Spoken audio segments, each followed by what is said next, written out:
Hey everyone, how's it going? So today's episode of Wrenching with Kenny is brought to you by Brian Miller and Hers Pretzels. Just kind of kidding on that one.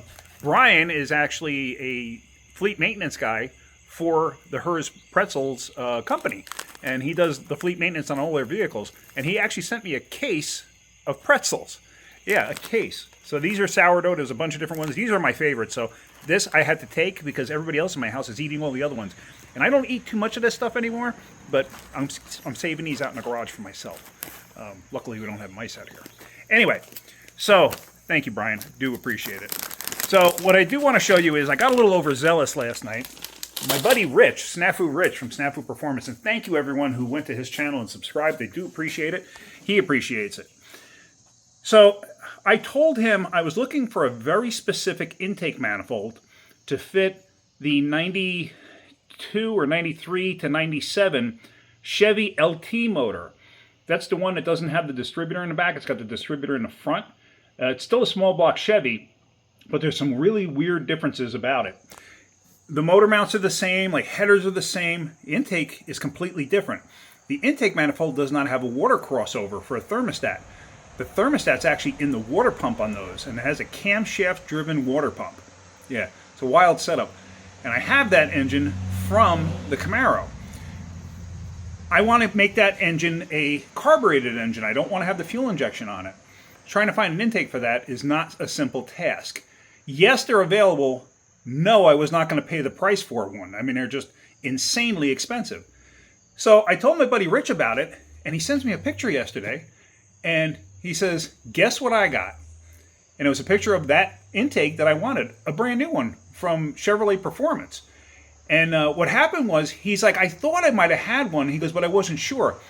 He had purchased, he has a few classic cars, and he had purchased, so I guess somebody's restoration project that they didn't complete or whatever, and it came with a bunch of parts.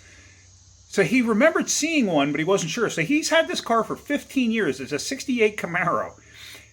So he went to his barn and he started looking through the cars, and sure enough, he had the intake I was looking for. And he sent me the picture, and he goes, hey buddy, he goes, it's yours. He goes, I didn't even realize I had it. So I'm like, I was so super stoked to get working on the Hornet that I came out here, and I didn't make a video yet, but what I did was I drained all the fluids out of it, and I took the radiator out and the hoses off and stuff like that, but I was like so excited, I didn't think about making a video. So let me just show you what's going on. So here we go. I got the hood off, and as you can see, I got the radiator out, the belt off, the pulleys off, and if you heard that loud screech when I first started this thing, there's a problem. This damper like wobbles like crazy, and it needs a damper, and the belt was super loose, so the screeching noise you actually heard was from the belt. So, but the motor doesn't tick, the motor makes no noise, the motor's actually nice and quiet. So what I want to do tonight, I plan on getting something done every day on this. So what I'm going to try to do tonight is what I really want to try to get done tonight is I want to pull the transmission out. So like I said, I drained the coolant out of it yesterday, I drained the oil out of it yesterday, and I drained the transmission yesterday. So now tonight, what I'm going to do is I'm going to crawl underneath this thing. I got to take the drive shaft out, I got to undo the shifter. I'm not quite sure, it's got a weird shifter in it. I forgot how it mounts, if it mounts from underneath or up top. Probably have to look in from up top here to see exactly what's going on. And yeah, then I definitely want to drop the transmission out if I have enough time, because it's already getting late. If I have enough time, maybe I'll have time to yank the motor out tonight. I'm not going to say I will, because I'm not sure I will, but I'd like to if I can. If not, then I don't. So, all right, let's get going with this. I'm going to crawl underneath this thing, pull the drive shaft out, and look to see what I need to do to disconnect the tranny. Okay, so we're underneath the Hornet, as you can see here, and I'm taking the drive shaft out. I got one strap out. I'm going to take the next strap out, but I figured let me just show you the undercarriage. I mean, it's pretty clean. I'm going to have this thing up higher once the engine and transmission are out, but I just got to get that out for now. So, unfortunately, I can't do anything about the glare, really, because I kind of need to have the light so I can actually see what I'm doing. I think you can see the drive shaft. I'm trying trying to see, but I think you can see it.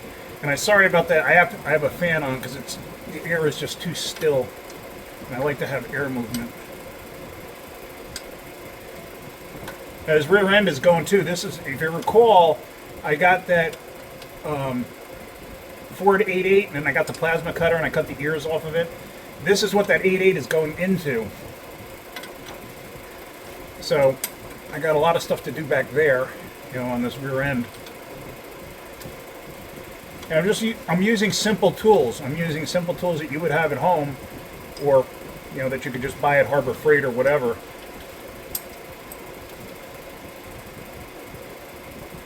I'm trying to get these straps off.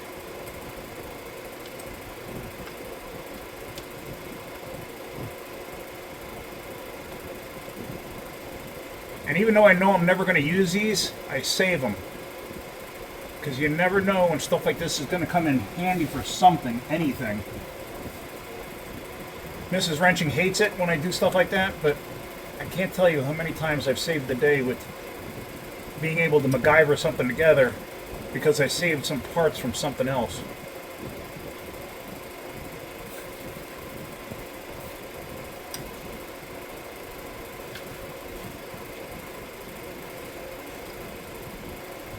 It's actually pretty darn clean for an up north car.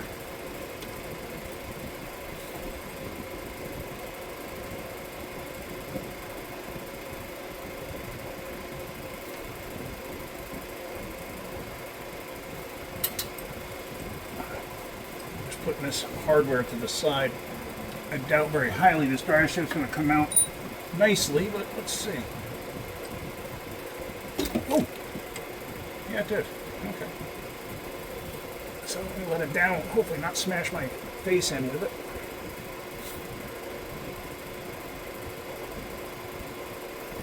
Alright, so let me try something. Hold on. I know I'm going to get my fingers in the way of the camera, and I apologize for that.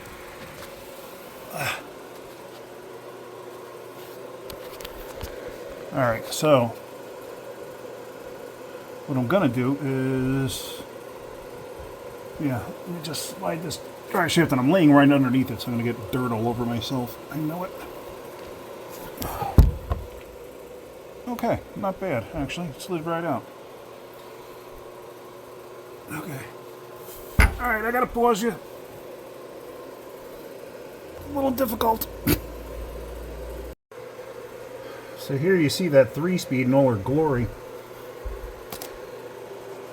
So I got to unbolt this thing. I am really not going to be able to film much of this, taking this apart, because it's just going to be too tight underneath here.